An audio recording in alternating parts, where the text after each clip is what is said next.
Hello friends, कैसे हैं आप सभी। आ चुके हैं एक नए वीडियो के साथ और इस वीडियो में हम बात करने जा रहे हैं बीते शनिवार को हुए हादसे की।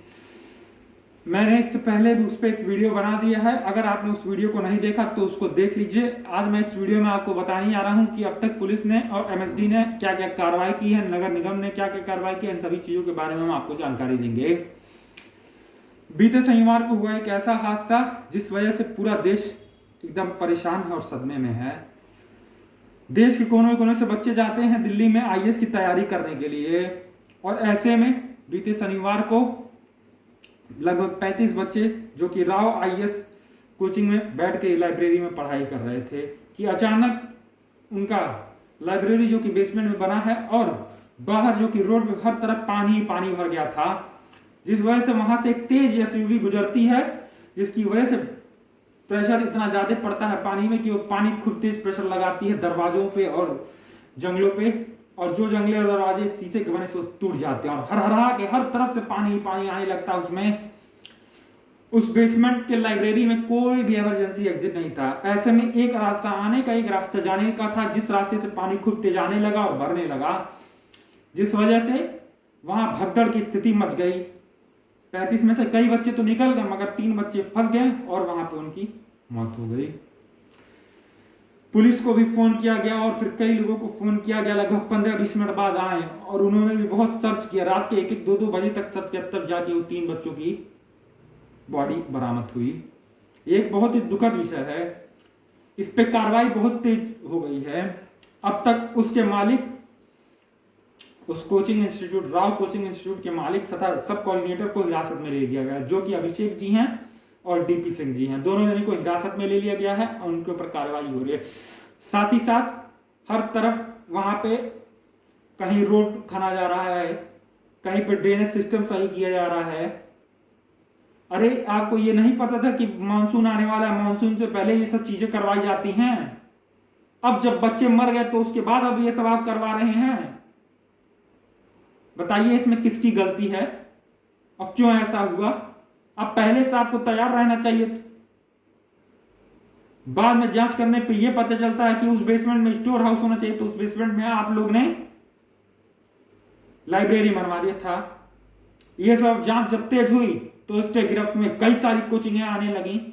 साथ ही साथ देश की जानी मानी कोचिंग जो कि दृष्टि आईएएस है, इसे विकास दिव्यकीर्ति जी चलाते हैं, उनकी कोचिंग पे भी सील लग गया, क्योंकि वो भी बेसमेंट में अपनी कोचिंग चलाते थे।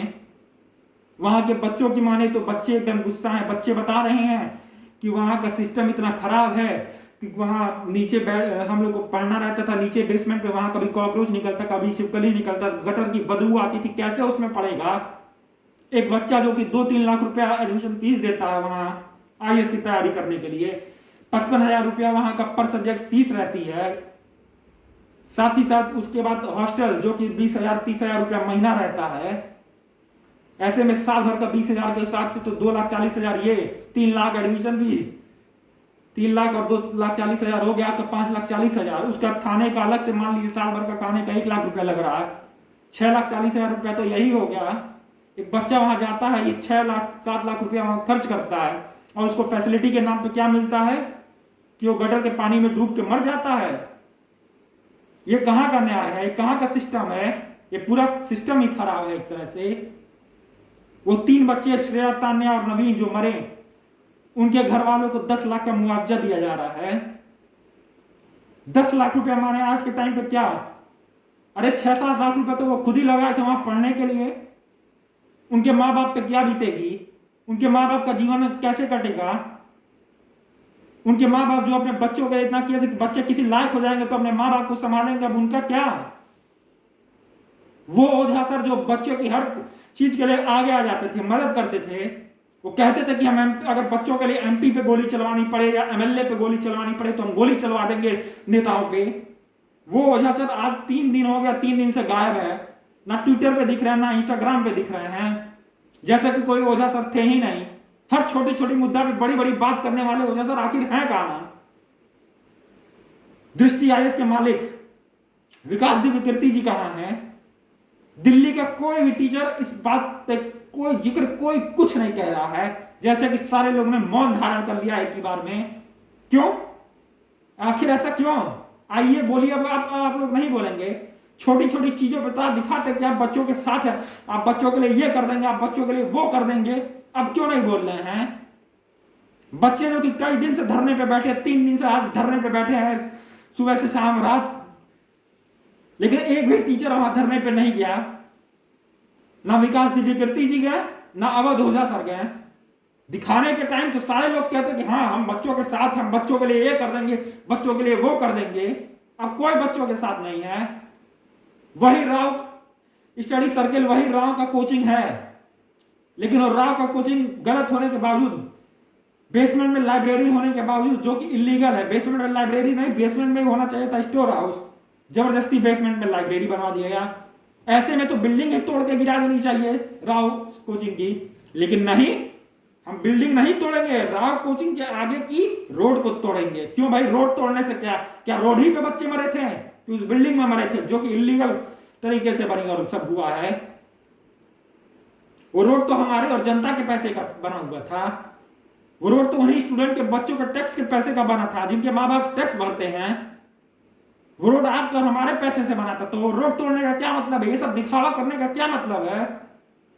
इसके लिए आपको और हमको जागरूक होना पड़ेगा, तभी कुछ होने वाला, नहीं तो ऐसे बच्चों के साथ हमेशा न्याय होगा। अभी 2 महीना पहले मई के एग्जाम में, मई नीट के एग्जाम में 24 लाख बच्चों के साथ इतना धोखाधड़ी हुआ, जिस वजह से कई बच्चे ने आत्महत्या कर ली, लेकिन उस न्यूज को दबा दिया गया, कहीं कुछ नहीं पता चला। उसके बाद 18 की 19 जून को यूजीसी नेट की पेपर है, उसमें भी बच्चों के साथ धोखाधड़ी हो गया, एग्जाम को कॉम्प्रोमाइज करवा दिया गया, चीटिंग हो गया। क्या हुआ? क्या नया मिला? कुछ नया नहीं मिला। अब ये बच्चों के साथ, आईएएस की प्रिपरेशन करने वाले बच्चों के साथ, यूपीएससी देने वाले बच्चों के साथ ये सब हो गया। क्या नया मिला? कुछ नहीं नया है। वहीं पे कोचिंग, आप कोचिंग नहीं गिरा रहे हैं, आप बैठ के रोड खोद रहे हैं और दिखा रहे हैं कि हम बच्चों के साथ हैं। अभी तक किसी भी कोचिंग का कोई भी टीचर कुछ नहीं बोलने आया है, सारे लोग मुंह छुपा छुपा के बैठे हुए हैं। ऐसे में आप लोग और सतर्क होइए। साथ ही साथ मैं आपको और भी चीजें बता देना चाहता हूं कि रात के लगभग 2-3 बजे, आज 30 तारीख को रात के लगभग 2-3 बजे कैमरामैन को ले जाके दृष्टि का हुआ या फिर कई सारी कोचिंगों का बेसमेंट दिखाया गया कि कैसे वहां पे बच्चे पढ़ते हैं।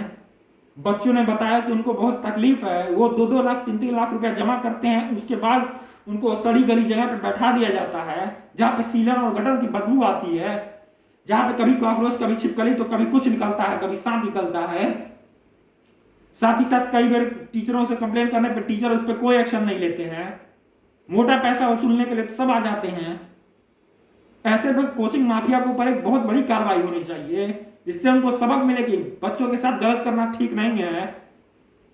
पैसा लेने के टाइम तो आप बड़े आगे आ जाते हैं, सुख सुविधा देने के टाइम तो नहीं। आखिर क्यों नहीं उस बेसमेंट में लाइब्रेरी जो बनाई गई थी, लाइब्रेरी तो इलीगल बनवा दिए, तो क्या उसमें एक इमरजेंसी एग्जिट नहीं लगवा सकते थे? जिस रास्ते से बच्चा आ रहा उसी रास्ते से बच्चा जाएगा। अब उस रास्ते से खूब तेज पानी आने लगा, जिसकी वजह से वहां का गेट ब्लॉक हो गया। अब वहां से कैसे बच्चा जाएगा? कोई इमरजेंसी एग्जिट भी नहीं था उसके पास। अब मरने के अलावा क्या ही रास्ता बचा? और वो बेसमेंट में फंसा हुआ बच्चा करे तो करे क्या, जाए तो जाए कहां? आखिर किसकी गलती है?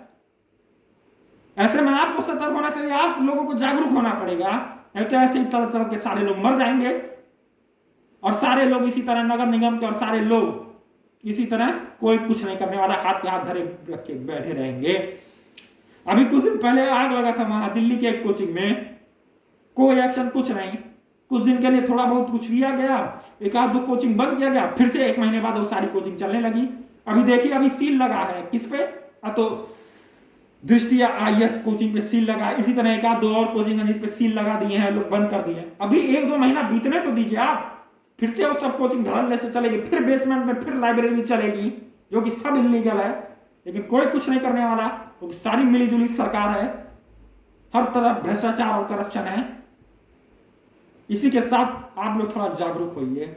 और साथ ही साथ मैं इस वीडियो को समाप्त करना चाहूंगा, और आप लोग मेरे चैनल को सब्सक्राइब कीजिए। तो आप लोग सब्सक्राइब नहीं करते, इसलिए मेरे चैनल को सब्सक्राइब कीजिए और साथ ही साथ वीडियो को लाइक कीजिए। और अगर आपको किसी भी चीज पे कोई वीडियो चाहिए तो मैं उस पर वीडियो बना के आपको बता दूंगा और डाल दूंगा। Thank you.